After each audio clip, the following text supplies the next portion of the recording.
Que me criou, em nome do Filho que me resgatou e em nome do Espírito Santo que me santificou. Divina vontade, reina na minha vontade. Ó minha mãe, eu te amo, tu me amas, dá-me gole da vontade divina minha alma. Me abençoa, mãe, para que todas as minhas ações sejam feitas diante de vossos olhos maternais. Em nome do Pai, do Filho e do Espírito Santo. Amém. Jesus, a luz da divina vontade. Jesus é um ser que contém duas naturezas, uma verdadeiro homem e a outra verdadeiro Deus. Como homem, ele é semelhante a nós, pois tem alma e corpo, uma natureza igual à nossa, com as mesmas características. A alma é sua parte também igual à nossa, como criatura racional. E nela também se contém os três fundamentos humanos, que são as potências, que podemos dizer que são memória, inteligência e vontade. Por isso, ele tem uma vontade humana criada igual à nossa, e que é livre, totalmente livre. Esse ser é uma única pessoa, que é a pessoa do Verbo, a segunda pessoa da Santíssima Trindade. E onde essas duas naturezas distintas coexistem, é nesta pessoa que conhecemos como Jesus Cristo, Jesus de Nazaré, filho da Virgem Maria. Então, concluindo, Jesus tem duas naturezas diferentes, homem verdadeiro e Deus verdadeiro, que é Verbo eterno. Começamos a falar dele por essa verdade, que ele é um homem 100% humano. E vamos buscar entender nos escritos da Luísa a causa de Deus ter criado o ser humano. E realmente, dia 24 de janeiro de 1920, no capítulo 12, no volume 12, capítulo 123, Deus fala o seguinte para Luísa Picarreta. Minha filha, se soubesses como eu desejo, como eu suspiro e eu amo a companhia da criatura, é tanto que se ao criar o homem eu disse, não é bom que o homem esteja sozinho, façamos outra criatura que o assemelhe e lhe faça companhia, a fim de que um forme a delícia do outro. Essas mesmas palavras, antes de criar o homem, eu disse ao meu amor, não quero estar sozinho, mas quero a criatura na minha companhia. Quero criá-la para me entreter com ela, para compartilhar com ela todos os meus contentamentos. Com a sua companhia desabafarei no amor. Por isso a fiz à minha semelhança, e conforme sua inteligência pensa em mim, se ocupa de mim, assim faz companhia à minha sabedoria. E meus pensamentos, fazendo companhia aos seus, nos entretemos juntos. Se o seu olhar olha para mim e para as coisas criadas para me amar, sinto a companhia do seu olhar. Se a língua reza, ensina o bem. Sinto a companhia da sua voz. Se o coração me ama, sinto a sua companhia no meu amor. E assim por tudo o resto. Mas se em vez disso ela faz o contrário, aí eu me sinto sozinho, como um rei abandonado. Mas ai, quantos me deixam sozinho e me desconhecem? Bem, esse texto já temos expresso a causa de toda essa obra de Deus no ad extra, ou seja, na criação. Ele não quer ficar sozinho, ele quer companhia, compartilhar com alguém tudo o que ele é. Então, já poderíamos colocar isso para compreender a pessoa de Jesus ser um homem. Alguém à sua semelhança ele quis criar. Claramente sabemos que Deus é todo-poderoso. Ele em si mesmo é infinito em tudo, é trino em três pessoas na Santíssima Trindade. E as obras dele, dentro dessa comunidade, são chamadas de obras ad intra. E as que são feitas fora dele são chamadas de ad extra. E como ele é desde sempre, não existe além dele outro ser. Então ele precisa criar tudo o que veio a existir. Mas há um problema. Ele é infinito. Para poder receber tudo do infinito, esse ser criado por ele precisa ser também infinito para contê-lo, ser capaz de devolver tudo o que receber dele, para assim ter um ser capaz de se relacionar com ele. Ele precisa dar a esse ser as suas próprias características, ou ser ele próprio. Então ele mesmo se coloca fora da Trindade. E é esse ser que nós vamos conversar, é Jesus. Então, ele poderia até mesmo criar um outro Deus, mas se ele criasse um outro ser que fosse Deus, ele já esse Deus já não seria Deus, seria uma criatura. Então, não estaria no mesmo nível e sempre só se veria a si mesmo, apesar de já ter criado qualquer outra coisa. Sempre estaria sozinho, isolado. Daí a necessidade que seja ele mesmo que precisa estar fora da Trindade. Porque a primeira coisa é dizer que Deus pode fazer tudo, e ele mesmo se coloca, então, fora da Trindade. Então, por isso, para ele se ver em outro, é necessário que o próprio Deus esteja fora, para ali poder receber, e aí o Filho, a segunda pessoa da Santíssima Trindade, se oferece para sair para fora, nas obras ad extra. Ele diz, eu saio, me coloco fora, para poder termos esse relacionamento, mas eu preciso de um lugar para existir. E o Pai então diz, tá bom, sem problemas, eu faço esse local. E aí surge a ideia e o desenvolvimento de tudo o que é criado. Então, criado o universo, o habitat onde o Filho, o Verbo, virá habitar. E o próprio Jesus é quem vem dizer a Luísa que não existe vontade nem humana, nem divina, que não requer uma vida onde poder desenvolver suas ações.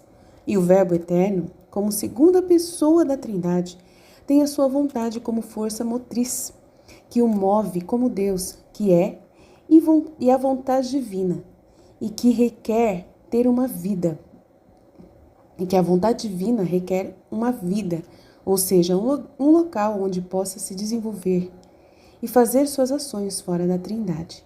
Um mundo criado em um universo criado de uma forma material e que requer uma humanidade material.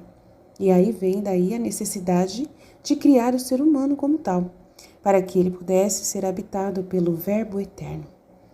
E como o amor de Deus se comunica, ou seja, não é um amor que pode ficar quieto, pois a própria natureza do amor é se comunicar, então nasce a outra ideia, que é dar a esse ser uma família, a família humana, toda criada à sua imagem e semelhança.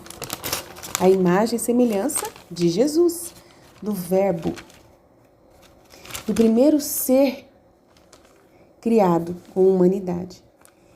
E a primeira criatura criada na mente de Deus depois de Jesus é a mãe do Verbo, isto é, a Virgem Maria.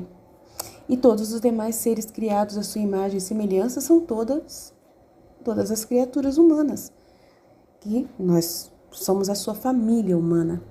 E essa é a causa da criação da humanidade de Cristo e sua prole, e seu corpo místico, formado de seres humanos criados por causa dele e por ele. Por isso, em Romanos 11 está escrito, nos versículos 32 a 36, Deus encerrou a todos esses homens para usar com todos de misericórdia. Ó abismo de riqueza, de sabedoria e de ciência em Deus! Quão impenetráveis são os seus juízos e inexploráveis os seus caminhos! Quem pode compreender o pensamento do Senhor? Quem jamais foi o seu conselheiro? Quem lhe deu primeiro para que lhe seja retribuído? Dele, por ele e para ele são todas as coisas. A ele a glória por toda a eternidade. Amém. Então entendemos que Deus, amor, precisa se dar, se comunicar. E seu verbo quer se desenvolver e é criada a sua natureza humana. E dela se origina Maria e toda a raça igual a ele. Deus quer ter companhia, precisa de outro igual a ele, para ser capaz de ter um relacionamento consigo mesmo, através da segunda pessoa da Santíssima Trindade. O verbo que aceita sair da Trindade, porém que precisa de uma humanidade onde desenvolver suas ações e há a necessidade de criar o ser humano.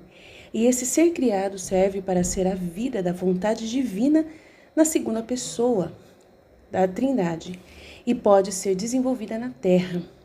E agora requer uma família para continuar se expandindo, e é a partir daí que todos nós viemos. Todos nós que seremos irmãos de Jesus. Durante vários diálogos com várias místicas católicas, Jesus diz que a redenção não foi o primeiro e único motivo de Jesus vir para a Terra. só para salvar o ser humano e voltar a Deus na Trindade após a salvação. Não. Na verdade, a redenção foi uma segunda opção, diante da primeira real verdade e causa da criação.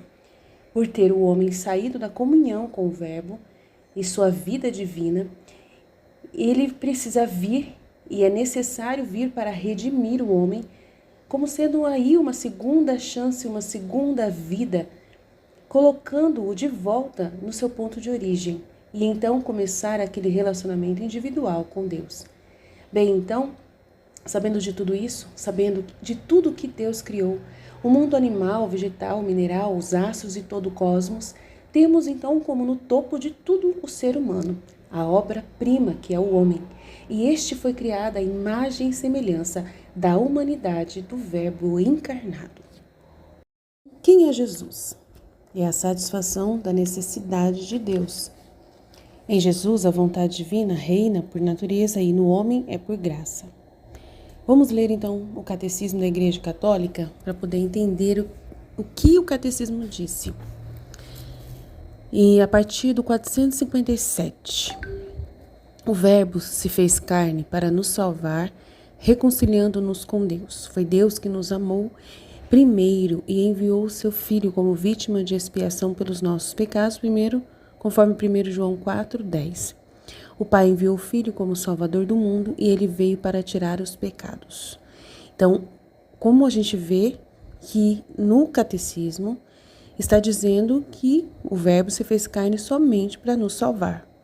Mas Jesus vem revelar, através de Luísa, que ele veio para dar uma vida original, onde todos seriam parte da divindade, e não somente pela salvação, mas já fomos criados santos. E sem o pecado, nós não precisaríamos ser reconciliados e redimidos. Então, aí aqui o Catecismo está dizendo que Jesus, a partir do momento em que o homem pecou, mas não está falando dessa originalidade anterior. Mas em outro capítulo, em outro artigo do Catecismo, também se diz sobre a criação do homem, o para que Deus criou o ser humano. Mas nesse momento estamos falando o que fala de Jesus no Catecismo. Então estamos lendo assim. Continuando aqui, no 457 está escrito: enferma, a nossa natureza precisava de ser curada. Decaída, precisava de ser elevada. Então está falando dessa parte de Jesus como Salvador, né? Somente nesse contexto de ser Salvador. Então, enferma, a nossa natureza precisava de ser curada. Decaída, precisava de ser elevada. Morta, precisava de ser ressuscitada. Tínhamos perdido a posse do bem. Era preciso que nos fosse restituído. Encerrados nas trevas, precisávamos de quem nos trouxesse a luz. Cativos, esperávamos um Salvador. Prisioneiros, esperávamos um auxílio. Escravos, precisávamos de um libertador. Seriam razões sem importância? Não seriam suficientes para comover a Deus a ponto de o fazer descer até a nossa natureza para visitá-la, já que a humanidade se encontrava em estado tão miserável e infeliz? Mas tem uma pergunta, né? Não é só por esse motivo que nós estávamos nas trevas e precisávamos de luz. Tem um motivo de origem, né? Nós temos que conscientizar disso. Tem um motivo inicial, né? Pelo qual o homem foi criado. O Verbo se fez carne. Então, continuando a 458, o Verbo se fez carne para que assim conhecêssemos o amor de Deus. Aí é outra manifestação que o Catecismo apresenta para a gente, né? Sobre a necessidade de vir o Verbo, do porquê que ele se fez carne. Então, aqui, ó. O Verbo fez-se carne para que assim conhecêssemos o amor de Deus. Assim se manifestou o amor de Deus para conosco. Deus enviou ao mundo o seu Filho unigênito para que vivamos por ele. 1 João 4:9. Então, é outro elemento que vem antes do 1 João 4:10, aonde fala que ele veio expiar somente os nossos pecados. Então, antes, João já diz, em 1 João 4:9, um versículo antes, que Jesus foi enviado ao mundo para que vivamos por ele. E depois ele disse que Jesus veio ao mundo para como vítima e expiação dos nossos pecados. Então, uma coisa vem antes da outra. Porque Deus amou tanto o mundo que entregou seu Filho unigênito para que todo homem que acredita nele não pereça, mas tenha a vida eterna. O Verbo se fez carne para ser... Aí 459. Então, continuando aqui. 457, 458, 459. O Verbo fez-se carne para ser o nosso modelo de santidade. Tomai sobre vós o meu jugo e aprendei de mim. Eu sou o caminho, a verdade e a vida. Ninguém vai ao Pai, senão por mim. Então, isso já é um elemento muito importante do original de Jesus sobre nós, né? Sobre a origem dele ser o primeiro, o primogênito, para que nós possamos ser a partir desse primogênito, né? Então, é muito importante entender. E o Pai, na montanha da transfiguração, ordena: escutai-o. De fato, ele é o modelo das bem-aventuranças e a norma da lei nova. Amai-vos uns aos outros como eu os amei. Este amor implica a oferta efetiva de nós mesmos no seu segmento. E no 460, o Verbo fez-se carne para nos tornar participantes da natureza divina. Então, parece que eles deveriam colocar, né, o começo e depois o 457 no final, mas colocaram o 457 primeiro, não tem problema. Mas a gente vai vendo que a igreja não está desconectada do que realmente é o motivo de nossa vida, né, da nossa vida ser em Cristo. Então, o Verbo fez-se carne para nos tornar participantes da mesma natureza divina. Pois foi por essa razão que o Verbo se fez homem, e o Filho de Deus se fez filho do homem. Foi para que o homem, entrando em comunhão com o Verbo e recebendo assim a adoção divina, se tornasse filho de Deus, porque o Filho de Deus fez-se homem para nos fazer deuses. Então é muito importante, né? O Filho unigênito de Deus, querendo que fôssemos participantes de sua divindade, assumiu a nossa natureza, para que, feito homem, fizesse os homens deuses. Então é muito importante tudo isso que nós estamos lendo aqui, né? E a encarnação, 461. Retomando a expressão de São João, o Verbo fez-se carne. A igreja chama a encarnação o fato de o Filho de Deus ter assumido uma natureza humana para nela levar a efeito a nossa salvação. No hino que nos foi conservado por São Paulo, a igreja canta este mistério. Tende em vós os mesmos sentimentos que havia em Cristo Jesus. Ele, que era de condição divina, não se valeu de sua igualdade para com Deus, mas aniquilou-se a si próprio, assumindo a condição de servo, tornou-se semelhante aos homens. Aparecendo como homem, humilhou-se ainda mais, obedecendo até a morte e morte de cruz. Em 462, a Epístola aos Hebreus fala do mesmo mistério. É por isso que, ao entrar neste mundo, Cristo diz: não quiseste sacrifícios e oferendas, mas formaste-me um corpo. O holocausto e imolações pelo pecado não te foram agradáveis. Então eu disse: eis-me aqui, para fazer a tua vontade. 463. A fé na verdadeira encarnação do Filho de Deus é um sinal distintivo da fé cristã. Nisto, a vez de reconhecer o Espírito de Deus, todo espírito que confessa Jesus Cristo encarnado é de Deus. E esta é a alegre convicção da Igreja desde o seu princípio.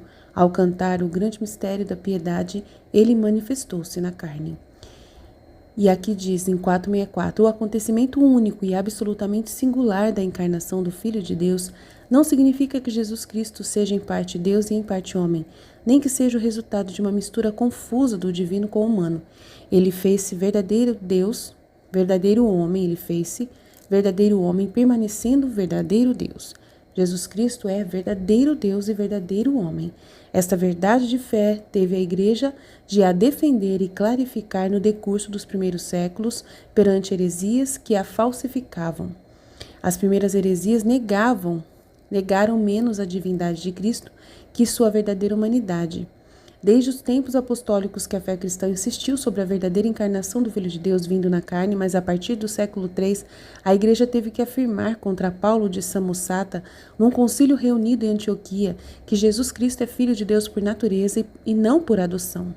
O primeiro concílio ecumênico de Nicéia, em 325, confessou no seu credo que o Filho de Deus é gerado, não criado, consubstancial ao Pai, e condenou Ário, o qual afirmava que o Filho de Deus saiu do nada e devia ser de uma substância diferente da do Pai. Então, isso é muito importante a gente se situar no Catecismo da Igreja Católica.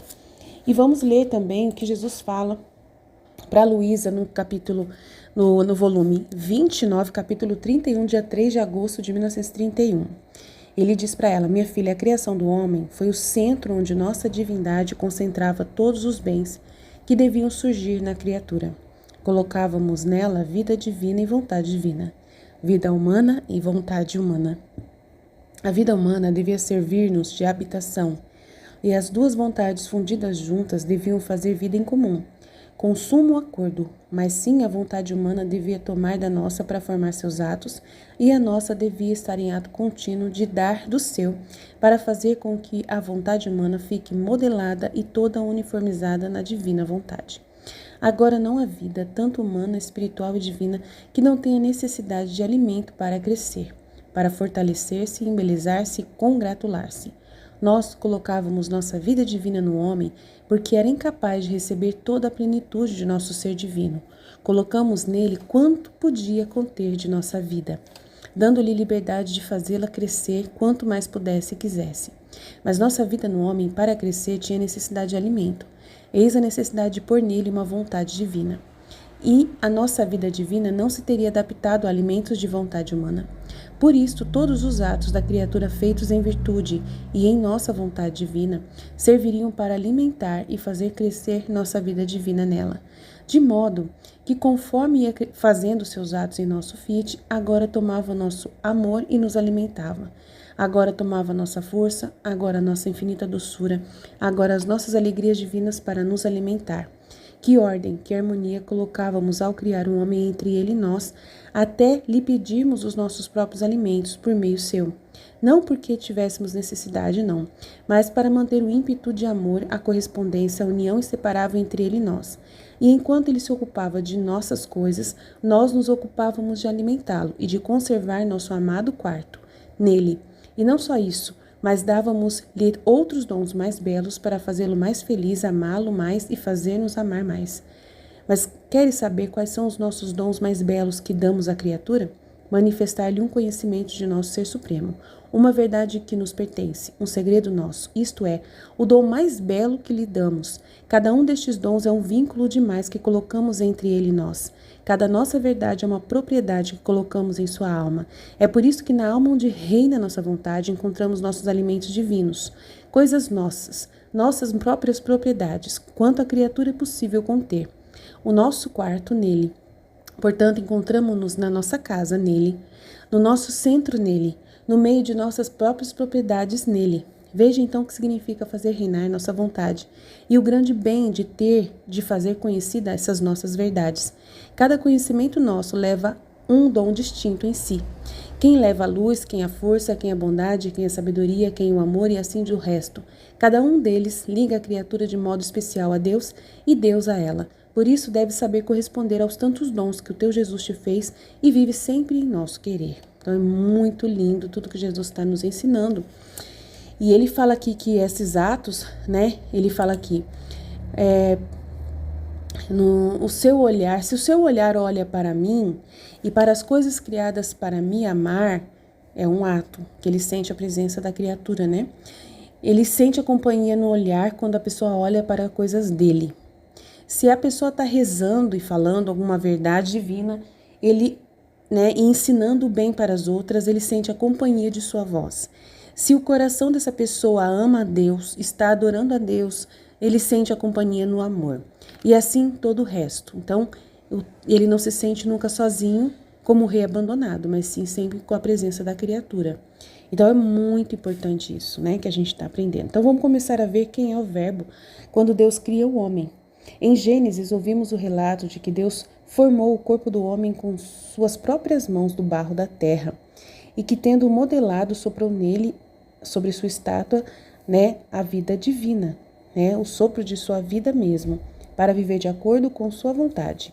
O que podemos obter disso é que o homem é um ser criado a partir do barro da terra. Mas onde essa mistura acontece para ser barro? É na vontade divina, isto é, do próprio Deus, essa mistura dada através de sua divina vontade no homem para fazê-lo viver. Vida humana e vontade humana terra, e vida divina e vontade divina, né? Divino, né? Céu. Unindo essas duas misturas se torna o homem. Adão é o barro da terra, mas então é a mesma divindade que está colocando e foi dotado para que o homem fosse dotado de bens sobrenaturais, né? Colocando no homem vida divina e vontade divina, em total concordância para ter a imagem e semelhança da humanidade de Jesus. A única diferença é que em Adão é por dom, né? É por graça, e em Jesus essa vida divina acontece por natureza. E então, para Adão, eles deram a vida divina e a vontade divina para ele fazer crescer a vida divina com os atos. Mas na humanidade de Jesus não é assim, pois na humanidade de Jesus não há um dom apenas, uma forma de receber e fazer crescer a vida, mas ele tem o próprio Deus nele. Ele já tem em si a divindade do Verbo unida hipostaticamente, que já é a vida divina em plenitude, de inseparabilidade com o Pai.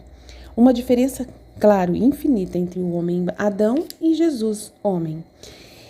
Em um há um dom, uma graça de vida divina e uma vontade divina que tem que crescer.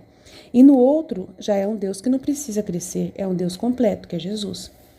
Então é muito legal, muito importante tudo isso que nós estamos aqui aprendendo, né? Muito sério mesmo. Então vamos ler mais um trecho aqui para poder a gente entender o que Jesus vai falar dele mesmo, sobre a redenção, sobre como ele age como Deus verdadeiro, para a gente poder ter uma noção. Então o trecho é volume 23, 13 de janeiro de 1928. É 23, capítulo 28. Aí Jesus vai dizer para ela aqui: minha filha, nossa divindade, ao criar o homem, concentrou tudo nele, como se nada tivéssemos feito em todo o resto da criação. Fizemos muito, tudo, de um lado. Deixamos tudo já de um lado pronto. E nos ocupamos só dele. Nosso amor chegou ao excesso nele. Nós olhamos para ele e voltamos a olhar para ver se ele era belo, se nossa beleza transparecia nele. Nosso ser divino choveria como temporal sobre ele, e você sabe o que estava chovendo? Santidade, luz, sabedoria, graça, amor, beleza, força. E enquanto descarregávamos sobre ele, nossos olhares estavam fixos sobre o homem, para ver se todas as nossas qualidades estavam concentradas nele. De modo que nada devia faltar para amá-lo e para reamá-lo, para ser reamado, tanto que sua beleza nos arrebatava, seu amor nos investia. Todas as nossas qualidades postas nele ecoavam em nosso ser divino e nos ligavam e nos levavam a ele. Que tempo solene, que ponto inesquecível, que fogueira de amor foi a criação do homem. Todas as nossas qualidades divinas transbordaram fora e festejaram sua criação. E para cumprimento da nossa festa, alegria e felicidade, sacudidos pelo nosso mesmo amor, olhamos a máquina de todo o universo e lhe fizemos dono de tudo que existe, constituindo-o rei de todas as coisas criadas, para poder dizer a ele que ele é um rei dominante, né?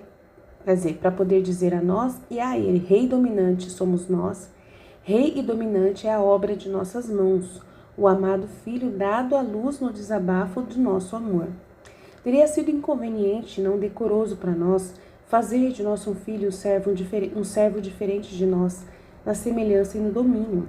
Não seria talvez inconveniente e indigno para um rei fazer de seu filho um vil servo, pondo-o fora de sua habitação, num pobre barraco? Este rei mereceria a censura de todos e seria tido não como um pai rei, mas como um tirano. Tá vendo, gente? Que importante isso. Teria sido inconveniente, não decoroso para nós, fazer de nosso filho um servo diferente de nós, na semelhança e no domínio. Não seria talvez inconveniente e indigno para um rei fazer de seu filho um vil servo, pondo-o fora de sua habitação num pobre barraco? Este rei mereceria a censura de todos e seria tido não como pai e rei, mas como tirano. Muito mais nosso parto, que saía do fundo de nosso amor divino. Por isso queríamos a decência e a marca da realeza em nossa obra. Agora este nosso amor foi quebrado pelo homem, e ao subtrair-se de nossa vontade divina, ele mesmo tirou a marca da realeza e as divisas de rei.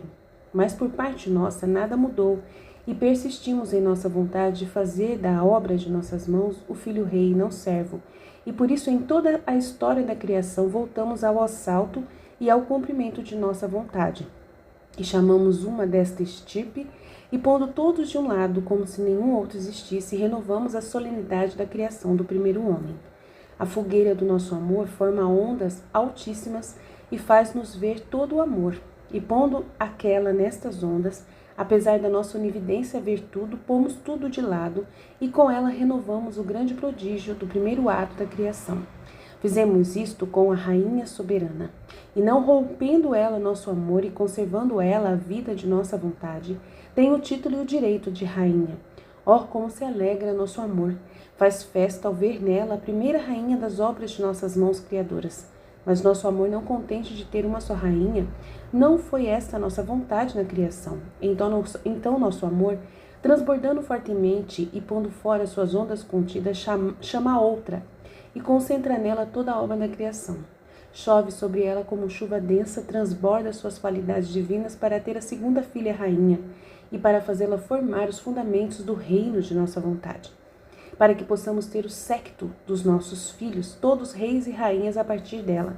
Eis porque estou pondo tudo de lado para agir em ti, Luísa, a segunda, o primeiro ato da criação em você.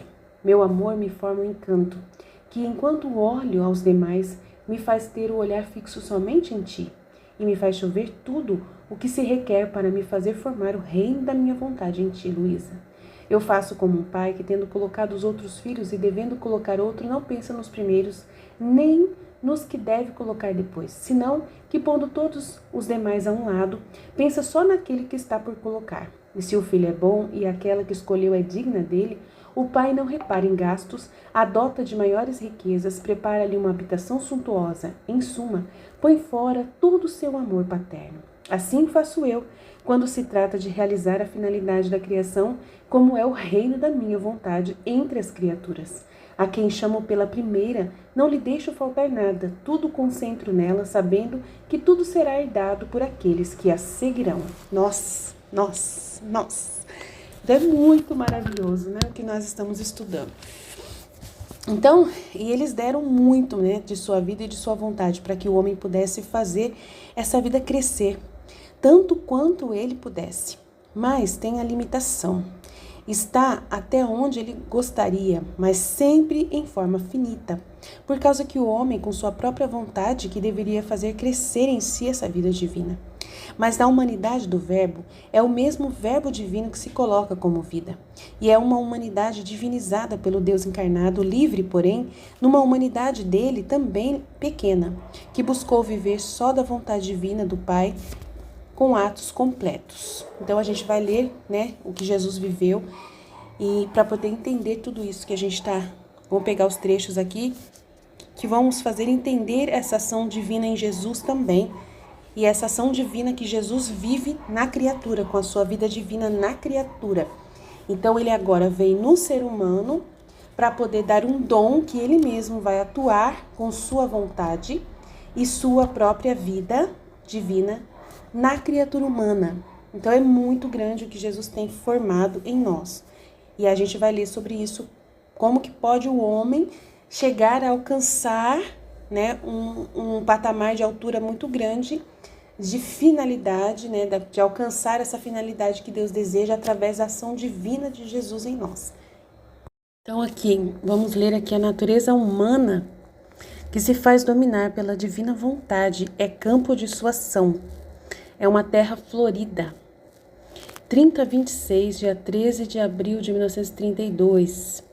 Jesus disse: minha filha bendita, você deve saber que para quem vive em minha divina vontade, ela tem virtude de ter ordenada a natureza da criatura. E em vez da natureza da criatura limitada ser um obstáculo, ao contrário, lhe serve de ajuda para poder fazer mais atos de vontade divina. Mas bem serve como terras flores, que se presta a formar as belas flores, as que quase a escondem e a cobrem com a variedade de suas belezas, as quais o sol lhes comunica a variedade das mais belas cores e as vai ilustrando com sua luz. Se não fosse pela terra, faltaria às flores o lugar para formar-se a vida, para poder fazer nascer a sua bela aparição. E o sol não encontraria quem comunicar o desabafo de suas belas cores e de suas puras doçuras. Assim é a natureza humana limitada para a alma que vive em minha divina vontade. É como terra fecunda e pura, que se presta para dar o campo de ação e fazê-la formar não só as belas flores, mas para fazer aparecer tantos sóis por quantos atos ela vai fazendo. É um encanto de beleza, minha filha, ver a natureza do homem, mesmo limitada, que vive em minha divina vontade, coberta e escondida como debaixo de um prado florido, todo investido de luz fulgidíssima. A alma por si não só teria podido formar tantas variedades de beleza, enquanto unida encontra as pequenas cruzes, as necessidades da vida, as variedades das circunstâncias, ora dolorosas, ora alegres, que como semente se serve delas para semeá-las na terra da natureza humana para formar seu campo florido. A alma não tem terra e não poderia produzir nenhuma floração. Ao contrário, unida com o corpo, quanto mais belas coisas pode fazer. Muito mais que esta natureza humana foi formada por mim. A modelei parte por parte, dando-lhe a mais bela forma. Posso dizer que fiz de artífice divino e coloquei nela tal maestria que nenhum outro pode alcançar. Assim que a amei, vejo ainda o toque de minhas mãos criadoras impresso sobre essa natureza humana.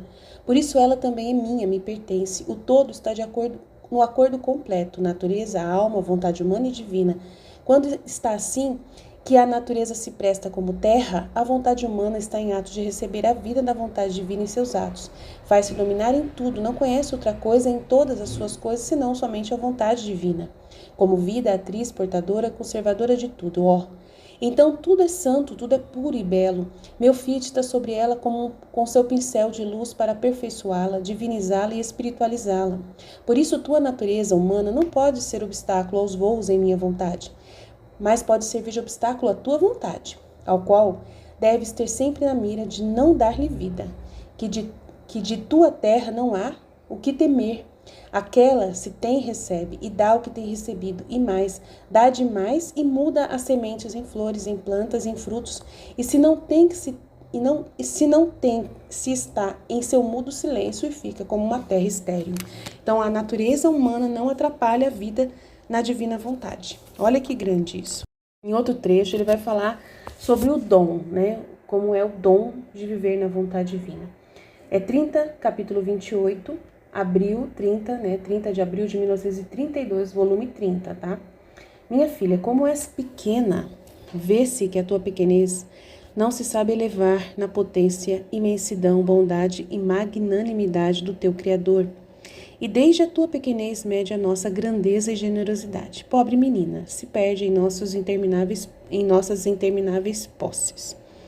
E não sabe dar o justo peso aos nossos modos divinos e infinitos. É verdade que, humanamente falando, a criatura rodeada pelos males da terra, tal como está, viver em meu querer e formar seu reino no meio a esses males é como se quisesse tocar o céu com o dedo, o que é impossível.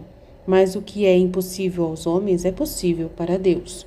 Você deve saber que o viver em nossa vontade é um dom que nossa magnanimidade quer dar às criaturas, e com este dom a criatura se sentirá transformada de pobre em rica, de débil em forte, de ignorante em aprendiz, de escrava de vis paixões, doce e voluntária prisioneira de uma vontade toda santa, que não a manterá prisioneira, senão ela será rainha de si mesma, dos domínios divinos de todas as coisas criadas. Acontecerá como um pobre que veste miseráveis trapos, que habita numa habitação sem portas, portanto exposto a ladrões inimigos que não têm pão suficiente para tirar-lhe a fome e é obrigado a mendigar. Se um rei lhe der por dom 1 milhão, o pobre mudaria sua sorte e não daria mais o aspecto de um pobre mendigo, senão de um senhor que possui palácios, vilas, veste com decência, tem alimentos abundantes e está em condições de poder ajudar os outros. O que mudou a sorte deste pobre? 1.000.000 recebido em dom. Agora, se uma vil moeda tem virtude de mudar a sorte de um pobre infeliz, muito mais o grande dom de nossa vontade, dada como o dom mudará a sorte infeliz das gerações humanas, menos de quem voluntariamente quiser ficar na sua infelicidade e nas trevas. Muito mais que este dom foi dado ao homem no início de sua criação e ingrato nos rejeitou fazendo sua vontade humana, subtraindo-se da nossa. Agora, quem se dispõe a fazer o nosso querer, prepara o posto, a decência, a nobreza, onde poder colocar este dom tão grande e infinito. Os nossos conhecimentos sobre o Fiat ajudarão e prepararão de maneira surpreendente a receber este dom, e o que não obtiveram até hoje poderão obtê-lo amanhã. Por isso estou fazendo como faria um rei que quisesse elevar uma família, com vínculo de parentesco, a sua família real. Para fazer isso, torna-se primeiro um membro dela, tem-no em sua morada real, o faz crescer, alimentam-se juntos, treina-o em seus modos nobres, lhe confia seus segredos e para fazê-lo digno de si, o faz viver de sua vontade e para estar mais seguro e para não fazê-lo descer a pequenez de sua família, lhe faz dom de seu querer, a fim de que o tenha em seu poder. Isto que o rei não pode fazer, eu posso fazê-lo, situando a minha vontade para fazer dela uma dádiva à criatura. Por isso o rei tem os olhos fixos sobre esta criatura. Vai sempre embelezando esta uma e veste-a com vestidos preciosos e belos, de modo que se sente apaixonado. E não podendo continuar assim, vincula-a com vínculo duradouro de casamento, de maneira que um se torna dom do outro. Com isto, ambas as partes têm o direito de reinar, e aquela família humana adquire o vínculo de parentesco com o rei, e o rei, por amor daquela que se doou a ele e que ele se deu a ela, chama aquela família humana a viver na sua morada real, dando-lhe o mesmo dom que deu àquela que tanto ama. Assim fizemos nós. Primeiro chamamos uma da família humana para viver na morada real de nosso querer, pouco a pouco. Fazíamos-lhe dom de seus conhecimentos, de seus segredos mais íntimos, e ao fazer isso sentíamos contentes e alegrias indizíveis. E sentíamos como é doce e querido fazer viver a criatura em nossa vontade. E nosso amor nos empurrou, ou melhor, nos violentou a fazer-lhe dom de nosso Fiat onipotente. Muito mais que nos havia feito dom do seu. Já estava em nosso poder, e nossa vontade divina podia estar segura e em seu posto de honra nesta criatura. Agora, depois que fizemos dom de nosso Fiat a um membro da família humana, a família humana adquire esse vínculo e o direito deste dom, porque nós não fazemos jamais obras e dons para uma só, senão que quando fazemos obras e dons, os fazemos sempre em modo universal. Portanto, este dom estará pronto para todos, desde que o queiram e se disponham. Por isso, viver em minha vontade não é propriedade da criatura, nem está em seu poder, senão que é um presente, e eu dou quando quero, a quem eu quero e nos tempos que eu quero. Ele é dom do céu, dado pela nossa grande magnanimidade e pelo nosso amor inextinguível. Agora, com este dom, a família humana se sentirá de tal maneira ligada de novo ao seu Criador, que não se sentirá mais distante dele, mas de tal maneira próxima como se fosse um da sua própria família, e vivendo na sua própria morada real. Com este dom se sentirá rica, que nunca mais sentirá as misérias, as fraquezas, as paixões turbulentas, mas tudo será força, paz, abundância de graça. E reconhecendo o dom, dirá: na casa de meu Pai Celestial nada me falta, tenho tudo à minha disposição, sempre em virtude do dom que eu recebi. Os dons os damos sempre por efeito de nosso grande amor e por nossa suma magnanimidade. Se isto não fosse ou quiséssemos prestar atenção, se a criatura merece ou não, se faz sacrifícios, então não seria mais um dom, mas seria um pagamento, uma recompensa para ela. E o nosso dom se tornaria um direito e um escravo da criatura. Enquanto nós e os nossos dons não somos escravos de ninguém. Na verdade, o homem ainda não existia, e antes que ele fosse, já havíamos criado o céu, o sol, o vento, o mar, a terra florida e todo o resto para fazer disso presentes ao homem. Que coisa tinha feito para merecer esses dons tão grandes e perenes? Nada! E no ato de criá-lo, demos-lhe o grande dom que superou todos os outros, o nosso Fiat onipotente. E embora o tenha rejeitado, nós, no entanto, não interrompemos o dá-lo. Não, mas temos guardado para dar aos filhos o mesmo dom que o Pai nos rejeitou, o Adão. O dom vem dado no excesso de nosso amor, que é tanto que não sabe fazer nem presta atenção às contas. Enquanto o salário que se dá se a criatura faz as boas obras, se sacrifica, se dá com justa medida e segundo merece, não assim no dom. Por isso, quem pode duvidar significa que não entende de nosso ser divino, nem de nossa generosidade, nem até onde pode chegar o nosso amor, mas queremos a correspondência da criatura, a gratidão e o seu pequeno amor. Então é muito sério o que ele está falando aqui, né? Que é um dom totalmente de graça. O dom vem dado no excesso de nosso amor, que é tanto que não sabe fazer, nem presta atenção a contas, enquanto o salário que se dá, se a criatura faz as boas obras, se sacrifica, se dá com justa medida e segundo merece, não assim no dom. Então não é assim que é o dom da divina vontade. Por isso, quem pode duvidar significa que não entende de nosso ser divino. Tá vendo? Quem acha que tem que fazer alguma coisa para pagar pelo dom da divina vontade, não entende do nosso ser divino, nem de nossa generosidade, nem até onde pode chegar o nosso amor, mas queremos a correspondência da criatura, a gratidão e o seu pequeno amor. Então, tá vendo? É muito grande. Meu Deus, a gente ainda não entende. Estamos ainda no processo de entender esse dom de Deus, que ele não pede nada, é como o sol. Então, viver na vontade divina não requer nada nosso, não requer nada. É natural, uma coisa natural que vai acontecer, como a gente se coloca debaixo do sol. É só querer, né? Então, a gente ainda tem muito que entender. Então, vamos continuar aqui, tem mais um trecho. Deixa eu ver. Aí tenho aqui, aí ele continua aqui, ó. É tão grave fazer a própria vontade que seria um mal menor se a criatura impedisse o curso do sol, do céu, do vento, do ar, da água, e apesar de que impedindo este curso, aconteceria tal desordem e terror que o homem não poderia viver mais. Aí você fala assim, mas não tem que deixar a vontade humana, então? Não é um pagamento deixar a vontade humana para receber a divina vontade? Não é um pagamento, é uma escolha, né? A gente for pensar, é uma escolha, não é um pagamento. É você deixar de lado uma coisa e ocupar-se com o presente. Eu acho que é isso que ele está querendo dizer pra gente, né? Então, assim, este grande mal seria nada frente ao grave mal de fazer a própria vontade humana, porque com isto impede o curso não às coisas criadas, mas ao seu próprio Criador. Adão, ao subtrair-se de nossa vontade, deteve o curso dos dons que devia dar à sua amada criatura. Se tivesse podido, teria forçado Deus à imobilidade. Nosso ente supremo, ao criar a criatura, queria estar em correspondência contínua com ela. Ela devia olhar em direção a Deus. Queria dar agora um dom e agora outro. Queria dar-lhe tantas belas surpresas jamais interrompidas. Enquanto faz sua vontade, sem falar, diz ao seu Criador: retira-te, Criador, não tenho onde pôr os teus dons. Então, porque está ocupado com outra coisa, tá vendo? Se tu me falas, eu não te entendo, suas surpresas não são para mim, eu basto a mim mesmo. Então, o homem fica ocupado com seus próprios projetos. E com razão diz isto, porque sem a minha vontade, que é a sua vida primária, ele perdeu a vida e a capacidade onde colocar os meus dons, de compreender a nossa língua celestial e se faz estranho a nossas belas surpresas. A criatura, ao não fazer nossa vontade, perde a vida divina, o ato mais belo, mais interessante, mais necessário de sua criação e do como foi criado por Deus. Eis por que razão, eis que o homem se subtraiu de nosso fite, se desordenou, de modo que a cada passo vacilava, porque se separou, rejeitou o ato vital de sua vida.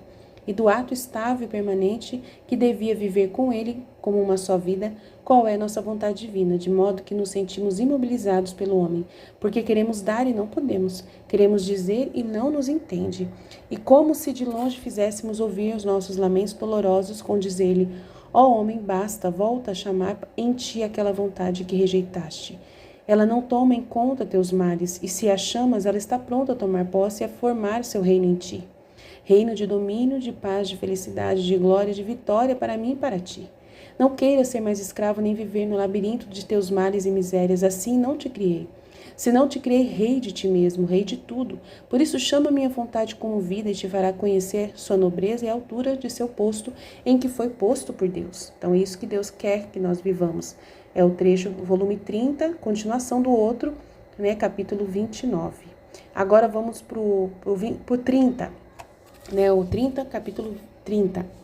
Minha filha, tu deves saber que se bem ardo pelo desejo de ver reinar minha divina vontade, no entanto, eu não posso dar este dom. Se antes, com as verdades que manifestei, conhecendo-as, as criaturas, né, elas vão ocupar-se da vontade divina, né, olhar para a divina vontade, largar a vontade humana e olhar para a divina vontade. É simplesmente assim que ele entende que dá para dar o dom para as pessoas. Ele quer dar um presente, mas tem um contrato, né? Tem só um contrato que você tem que largar o conteúdo humano e ficar com o conteúdo divino, né? Mudar só. Não é que ele está pedindo um pagamento para você, simplesmente só um contrato, né? Um conhecimento das cláusulas do contrato, mas é para poder você saber usar o dom, porque se ele der um dom que você não sabe usar, aí vai ser uma vergonha, né? É isso que ele vai falar, né? Então lá, minha filha, tu deves saber que se bem ardo pelo desejo de ver reinar minha divina vontade, no entanto, não posso dar este dom. E se antes com as verdades que manifestei, conhecendo-as as criaturas terão um grande bem de formar a vista, para ser capazes de compreender o dom que recebem, e, portanto, dispor-se para receber esse dom tão grande. Pode-se dizer que agora lhes falta o olho para vê-lo e a capacidade de compreendê-lo, é verdade. E por isso primeiro manifestei tantas verdades sobre a minha divina vontade, e conforme as criaturas conheçam essas minhas verdades, assim elas formarão a órbita, o olho, né? Onde colocar a pupila dentro, vai formar um olho, olha que interessante. E encorajá-la com luz suficiente para poder olhar e compreender o dom que mais do que sol lhe será dado e confiado. Se eu quisesse dá-lo hoje, faria como se quisesse dar um sol a um cego, tá vendo? Então ele vai dar de graça, mas ele não quer dar um negócio para uma pessoa que não vai saber usar, que estava tão ocupada com a sua vontade humana, né? Então ele tem que dar e orientar a pessoa que vai usar o dom. Então, pobrezinho, contudo, e o sol do hado seria sempre cego, não mudaria sua sorte, nem receberia nenhum bem. Mas bem teria uma dor, ter um sol por dom, e nem sequer vê-lo, nem receber dele seus benéficos efeitos. Ao contrário, um que não fosse cego, quantos bens não receberia ao ter um sol por dom à sua disposição? Sua festa seria contínua e se colocaria em condições de dar luz aos demais, e seria cercado e amado por todos para obter o bem da luz que ele possui. Então, dar hoje o grande dom de minha divina vontade, que mais que sol mudará a sorte das gerações da minha família humana, seria dá-lo aos cegos, e dar a cegos seria dar-lhes dons inúteis. Eu coisas inúteis não sei dar, por isso espero com paciência divina e delirante que minhas verdades façam caminho, preparem as almas. Entrem nelas e formem o olho animado por luz suficiente de verdades e conhecimentos que possam não só olhar o dom do meu filho, mas que tenham capacidade para fechá-lo nelas, a fim de que ali forme seu reino e estenda o seu domínio. Por isso, paciência e tempo fazem as coisas como convém e como merece nossa soberania no agir. Nós fazemos nosso ser supremo como faria um pai que quer dar um grande dom aos seus pequenos filhos e chama um pequeno e lhe faz ver o dom e lhe diz: este presente está preparado para você, será seu. Mas não o dá, e o filho fica surpreso, arrebatado ao ver o dom que seu pai lhe quer dar. E estando junto ao pai, ele roga que lhe dê o dom. E não sabe separar-se, roga e volta a rogar, porque quer o presente. Enquanto isso, o pai, vendo-o junto a ele, aproveita para instruir o filho para lhe fazer compreender a natureza do dom, o bem, a felicidade que receberá por este dom. O filho, diante das manifestações do pai, torna-se maduro e capaz, não só de receber o dom, mas de compreender o que encerra de bem, de grande o dom que deve receber. Por isso se estreita mais com o pai, roga e volta a rogar, suspira o dom, chega a chorar e não sabe mais estar sem o dom. Pode-se dizer que formou em si, com suas súplicas e suspiros, com a aquisição dos conhecimentos do dom que seu pai lhe deu, a vida, o espaço, onde como em sagrado depósito receber o dom. Essa demora do pai para dar o dom ao seu filho foi amor maior. Ele ardia, suspirava por dar o dom ao seu filho, mas queria-o capaz e que compreendesse o dom que recebia. E assim que o vê maduro para receber o bem tão grande, rapidamente o dá. Assim fazemos nós, mais que pais suspiramos por dar o grande dom de nossa vontade a nossos filhos, mas queremos que conheçam o que devem receber. Os conhecimentos dela amadurecem e tornam capazes nossos filhos de receber um bem tão grande. As tantas manifestações que fiz serão os verdadeiros olhos da alma para poder olhar e compreender o que nossa paterna bondade há tantos séculos quer dar às criaturas. Muito mais do que os conhecimentos que manifestei sobre a minha divina vontade. Assim que forem conhecidos pelas criaturas, lançarão nelas a semente para fazer germinar o amor de filiação ao seu Pai.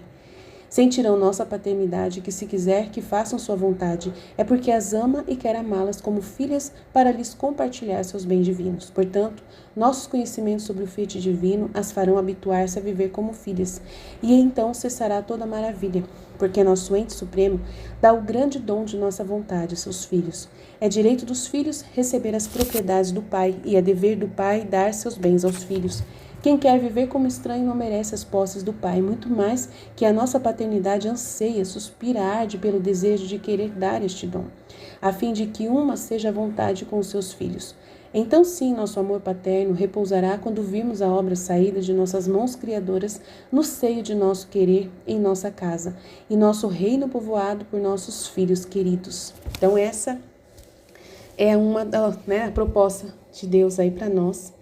Então precisamos conhecer essas verdades. Então é muito importante os trechos que estamos lendo para entender quem é Jesus e a sua família, que são os filhos da divina vontade, né? Então, eles deram muito de sua vida e de sua vontade para que o homem pudesse fazer essa vida crescer tanto quanto pode. E nós vamos ler mais 2 trechos para finalizar, né, esse vídeo, e depois continuaremos a fazer esse pequeno retiro sobre Jesus, quem é Jesus e a sua família humana, né? Então é muito bonito que nós estamos aprendendo. Ele fala mais no 32:17, capítulo 17, 8 de julho de 1933. Ele diz: Minha filha bendita, como estou contente de te encontrar nos braços da minha divina vontade. Estou seguro, e você também, quando está em seus braços. E enquanto você repousa, ela trabalha em seu lugar. E seus trabalhos são divinos e de valor infinito. E eu, ao te ver possuidora de seus trabalhos, gozo e faço festa, dizendo: como é rica minha filha! Deve saber que cada ato de vontade divina que a criatura experimenta e voluntariamente se presta a receber é um anel de união que forma e adquire com seu Criador. Pode-se dizer que este anel encerra dentro a Deus e a alma. Os une, os faz viver de uma só vida e forma a inseparabilidade de um e do outro. Assim que por quantos atos de minha vontade, tantos anéis, de modo que se vê uma longa cadeia, na qual ficam ambas partes entrelaçadas e unidas juntas. E não só é anel, mas é vínculo de estabilidade e imutabilidade divina. Assim que a criatura não está mais sujeita a mudar-se, tão firme e estável se sente no seio de seu Pai Celestial. Assim que pode dizer com toda certeza: minha morada está em Deus, nem sei nem conheço outra coisa senão o meu Criador. Agora este anel de união e este vínculo de estabilidade produz fecundidade perene. A criatura com esta fecundidade gera continuamente amor, bondade, força, graça, paciência, santidade, todas as virtudes divinas, as quais possuem a virtude bilocadora, de modo que enquanto a criatura as possui, pode bilocá-las, dando-as a quem queira e a quem as queira. Em troca, quem não faz agir a minha divina vontade, seus atos são como anéis quebrados, os quais não têm virtude de conter a Deus e a criatura, e como estão quebrados, fogem de dentro dela, e portanto não podem formar nem vínculo de estabilidade, nem fecundidade, senão que são atos estéreis, que não produzem geração de bem. Então é muito sério, né? Ele fala assim: como se cumpre um ato completo do querer divino? Você deve saber que para formar este ato completo se necessita a potência de minha vontade.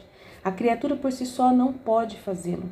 Por isso acontece que minha vontade investe a pequenez humana e a humana se presta a deixar-se investir, fazendo-se presa uma da outra. Agora, neste investir, a potência do meu fiat esvazia a criatura de tudo o que a ele não pertence, né, o que a vontade não pertence, e a enche até a borda do ser divino, de maneira que sente em si a plenitude da vida do seu Criador. Não há pequena parte, ainda menor, que não fique cheia, de modo que se sente correr como a rios de vida divina em todo o seu ser. Assim que sente em si a mesma plenitude, a totalidade do ente supremo, por quanto a criatura é capaz. Portanto, tendo em si essa plenitude e totalidade, não tem nem o que adicionar, nem o que tirar a seu ato, porque por todos os lados possui a Deus, o qual não sabe fazer atos incompletos, e a criatura, possuindo-o, se põe nas condições divinas de não poder fazer senão atos completos. Veja então o que significa e como se pode fazer um ato completo. Deve-se possuir a Deus com toda a sua plenitude e o Deus que age em seu ato. Estes atos completos têm tal poder que chamam a atenção de todos, e os céus se inclinam para ver o que faz de grande o seu Criador no ato da criatura. Agora, possuindo esta plenitude e totalidade divina, acontece que tudo o que faz, saindo de um fundo de tudo possui, que nada lhe falta. Se ela reza, sua oração possui a plenitude do valor divino. Suas virtudes são completas e alimentadas pela vida que possui. Então, se quiser dar seus atos, ou a Deus como homenagem, ou às criaturas como ajuda, dará ao mesmo Deus em seus atos. Imagina você mesma qual será o grande bem que estes atos cumpridos em meu querer produzirão? Então, essa é a vida que Jesus vive em nós, né? Nos seus filhos, na humanidade de cada um de nós, que vamos aprender a divina vontade. E essa vida tem necessidade de alimento, né? Não só isso, mas de matéria adequada para formar-se aquela vida. Deve ter seu princípio e crescimento. Só em nós as coisas não têm princípio, mas na criatura humana cada coisa tem seu princípio. Portanto, para ter princípio a vida constante de minha divina vontade na criatura, devia fornecer a matéria-prima para a formação. Mas sabes o que são essas matérias-primas? Os primeiros conhecimentos e verdades que te manifestei sobre a minha divina vontade. Elas formaram o humor, o calor e o primeiro ato de vida para dar início à sua vida. Agora, depois de haver formado o princípio desta vida, era necessário formá-la, fazê-la crescer e alimentá-la. Assim que seguiram minhas manifestações sobre o meu querer. Alguém serviu para formá-la, outro para fazê-la crescer e outro para alimentá-la. Se eu não tivesse continuado a dizer sobre ela, poderia ficar afogada, ou então uma vida sem crescimento, porque ela não se alimenta de outra coisa, senão somente de verdades e conhecimentos que lhe pertencem. Olha, então a necessidade do meu prolongado dizer sobre o meu Fiat era necessário para fazê-lo conhecer a criatura, era necessário para formar sua vida, e não fazê-lo falta o alimento divino de suas mesmas verdades, que são as únicas que podem lhe servir para alimentar-se. Porque fora da criatura a minha vontade não tem necessidade de nada e de ninguém. Por si mesma, em sua natureza é vida, alimento e tudo. Em troca que na criatura humana, querendo sua parte concorrente, né, que a criatura dê a parte dela, por meio de conhecimentos e verdades que lhe pertencem, forma sua vida mais ou menos segundo ela conhece, e estes conhecimentos formam uma união indissolúvel entre um e outro. A substância, o calor, o crescimento, o alimento da vida de minha vontade na criatura depende dela conhecer a divina vontade. Aqui está o porquê do retorno a dizer mais e mais verdades sobre o meu Fiat, para que sirva para alimentar a mesma vida da minha vontade em ti e para fazê-la conhecer mais, amar e apreciar. Então é muito importante essas maravilhas dos conhecimentos e estudar e continuar estudando as verdades do Fiat divino. E para continuar mais ainda, né? Ele fala, conforme ofereceste os nossos atos ao criar o homem, os de Adão inocente, para impetrar o reino de minha divina vontade, assim nos repetiste as alegrias que sentimos ao criar o homem e formaste os novos vínculos de união entre a vontade divina e humana. São os mesmos atos nossos que formaram o lugar onde criar o homem e lhe proporcionaram a vida para animá-lo. Assim, os mesmos atos nossos formarão o caminho para fazê-lo reentrar em nossa vontade. Por isso, a oferta de nossos atos, que estão armados de potência, nos fazem decidir a dar o que a criatura pede, muito mais que são portadores de alegrias, mas tanto que nos põe em festa. E quem não sabe que nas festas se abunda no dar dons nunca dados? Agora, você deve saber que em nenhuma outra coisa criada por nós sentimos tanta alegria como ao criar o homem. Mas sabe por quê? Nem ao céu, nem ao sol, nem às estrelas, nem ao vento, nem em todo o resto, dávamos o poder de nos poder dar o nosso pulsar, a nossa vida, o nosso amor. Se dávamos, dávamos nós, mas elas não tinham nenhum poder de nos dar nada. Por isso a alegria de receber não existe nas outras coisas criadas no universo. No máximo, somente a alegria de dar para as criaturas, porque não estando nelas a correspondência, a alegria fica isolada e sem companhia. Ao contrário, ao criarmos o homem, dávamos-lhes o poder dele nos dar a nossa própria vida de volta. O nosso pulsar eterno que palpita e dá amor. A nossa alegria foi grande ao dar este poder ao homem, de sentir o nosso pulsar nele e de dar a nossa vida à sua disposição para poder amar-nos com uma vida divina. Assim o homem podia nos parabenizar, nos agradecer, nos corresponder com suas alegrias, e alegrias que podiam estar a par com as nossas. Agora, ao ver a nossa vida nele, ao sentir nosso batimento palpitar nele, sentimos tal alegria que ficávamos estáticos ante um portento tão grande da criação do homem. E agora, nos oferecendo estes atos nossos, sentimos repetir as alegrias e a doce lembrança de sua criação. Por isso, repita as suas ofertas se queres nos dar alegrias e nos inclinar a dar nossa vontade reinante sobre a terra. Então, é 32:19, né, que eu tô lendo. Tô lendo em sequência alguns trechos aqui que Jesus está querendo nos ajudar a entender cada vez mais, né? Então, ele vai falar aqui no 32:20 o seguinte: minha filha bendita, poderia dizer que é um delírio, uma paixão divina da minha vontade, que quer fazer vida junto com a criatura humana, cedendo a sua para ter a pequenez humana. Mas sabes por quê? Você deve saber que meu querer divino tem sempre em breve um ato novo para dar às criaturas. Mas se não viverem juntos, não se acostuma a fazer seus atos unidos com meu querer para formar deles um só. E não pode dá-lo, primeiro porque não seria digno de recebê-lo, segundo porque não entenderia o valor do grande dom que recebe e não teria virtude de absorvê-lo em si como vida própria. Conviver junto com minha divina vontade se adquire nova vida, modos divinos, ciência celestial, conhecimento divino, penetração das coisas mais profundas em forma divina. Em suma, como o meu Fiat é o mestre dos mestres e quem cria a ciência mais alta, faz conhecer as coisas não veladas, senão como são na realidade. Portanto, vivendo junto com a criatura, não a quer ter ignorante, e a instrui, lhe faz suas surpresas, lhe conta sua história divina, e isto transforma-a e torna-a capaz de receber o seu ato novo que o meu querer quer dar-lhe. E a alma, em cada ato que faz unida com ela, adquire uma nova prerrogativa de semelhança divina.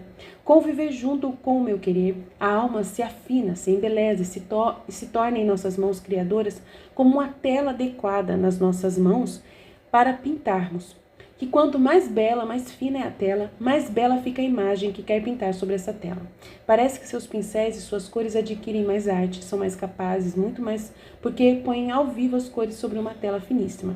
Assim que o tecido se transforma em imagem, que dando ao vivo as cores adquire tal valor, de tornar-se admirada, quem sabe por quantos povos.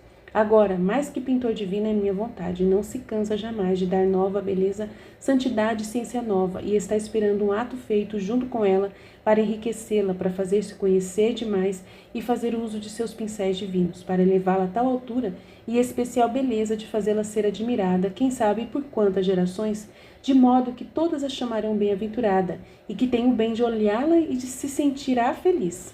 E quem tiver o bem de olhá-la se sentirá feliz.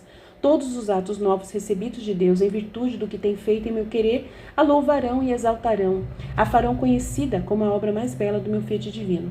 Seu querer se baixar a viver com a criatura, seu delírio divino é sinal de que quer fazer coisas grandes nela e dignas de sua potência criadora. Por isso, viver junto com meu Fiat é a maior fortuna e deveria ser o delírio, a paixão veemente e a ambição de todos. Então, gente, é muito grande.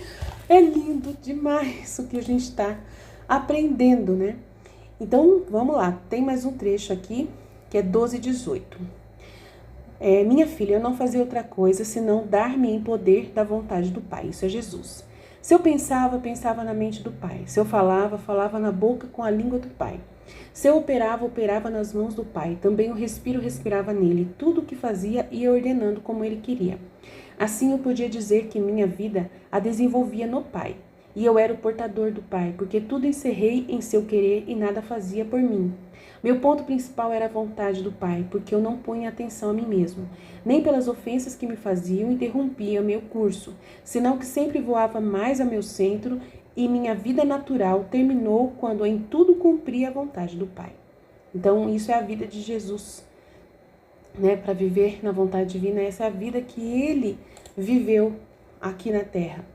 E aí nós precisamos entender que a nossa vida pode ser verdadeiramente feita plenamente na vontade divina, né? E aí, para a gente concluir, então, vamos ler esse pedaço. Minha pequena filha do meu querer, você deve saber que se nosso ente supremo desse a criatura todo o céu, o sol, o mar, não daria tanto como quando comunica as verdades sobre a vontade divina. Porque todas as outras coisas permaneceriam no exterior das criaturas, enquanto a verdade penetra nas mais íntimas fibras de sua alma. E eu a vou modelando nos batimentos dela, nos afetos dela, os desejos dela, a inteligência, a memória, a vontade, para transformá-la toda na vida da verdade. E enquanto a vou modelando, vou repetindo os prodígios da criação do homem. E com o toque de minhas mãos, destruo os germes do mal e faço ressurgir com essas verdades os germes da nova vida. A criatura sente meu toque e como eu a vou modelando, sente a nova vida que lhe vem dada. enquanto o céu, o sol, o mar não têm a virtude transformadora de formar da criatura um céu, um sol, um mar, todo bem se reduz ao exterior e nada mais. Vês então quantos bens encerras com ter-te manifestado tantas verdades, por isso seja atenta em corresponder a um bem tão grande, que é o volume 30, 25. Então é muito grande o que Jesus está falando. Muito grande. E ele vai terminar, vou terminar aqui. Filha boa, se tu soubesses que vazio se forma no ato da criatura quando não está cheia de todo da minha vontade, assim que naquele ato falta a plenitude da santidade, falta o infinito, e como falta o infinito, se vê um abismo de vazio que só o infinito podia preencher, porque a criatura com todos os seus atos foi feita para o infinito.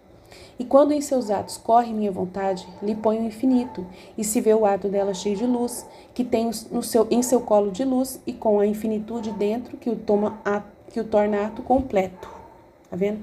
Então, se tu soubesses que vazio se forma no ato da criatura quando não está cheio de todo da minha vontade, então não pode ter esse vazio, né? Tem que estar cheio da vontade divina. Assim que naquele ato falta a plenitude da santidade, falta o infinito, e como falta o infinito, se vê um abismo de vazio, que só o infinito podia preencher, porque a criatura com todos os seus atos foi feita para o infinito.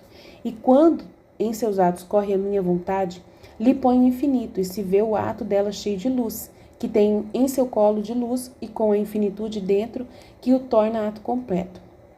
Pelo contrário, quando no ato da criatura não entra a minha vontade como vida, princípio, meio e fim, o ato está vazio, e ninguém pode preencher o abismo daquele vazio. E se está o pecado, vê-se nesse ato um abismo de trevas e de misérias que faz horrorizar. Ah, minha filha, quanto destes atos vazios do infinito houve ao longo dos séculos, e infinito rejeitado pelo ato humano, minha vontade divina tem direito sobre cada ato da criatura, e para vir a reinar, quer que quem viva nela vá encontrando todos esses atos vazios para rogar-lhe, pressioná-la para que em cada ato ponha o infinito, a fim de que reconheça em cada ato o seu ato, para fazer com que seu domínio seja completo, e ainda que estes atos sejam atos passados a sempre para quem vive na minha vontade, o poder fazer e reparar, porque nela está a força de poder ajustar e refazer tudo. Contanto que encontre uma criatura que se preste, e muito mais porque são atos de criatura sem minha vontade, assim que outra criatura unida com minha vontade pode ajustar, ordenar cada coisa. Por isso, minha filha, já te disse outras vezes e repito, façamos tudo o que for necessário para fazer conhecida a divina vontade e fazê-la reinar. Então é muito grande, olha só. E ele fala, nada deve faltar de nossa parte, orações, sacrifícios da própria vida, fazer todos os atos das criaturas para chamá-las a colocar a seu lado, a fim de que estejam meu eu te amo e o teu, minha oração e a tua, que gritem, queremos já a divina vontade. Assim toda a criação e todos os atos serão cobertos pela divina vontade. Uau, gente, que trecho incrível!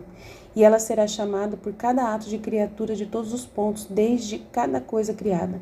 Porque eu e você já fizemos a chamada, querendo pôr ainda o sacrifício da vida em cada coisa e em cada ato, para que venha a reinar. Isto será poder ante o trono de Deus, força magnética, imã irresistível.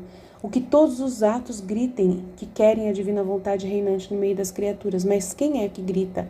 Eu e a pequena filha do meu querer. Então, como arrebatada, descerá a reinar. Eis porque os giros e mais giros na criação, em meus mesmos atos, nos dá Mãe Celestial para empenhar que nossos mesmos atos divinos por um reino tão santo, e naqueles das criaturas para copiá-los e pôr o que lhes possa faltar. Mas todos devem ter uma só voz direta ou indiretamente por meio de quem quer fazer o sacrifício de se fazer fornecedora e reparadora. Uau!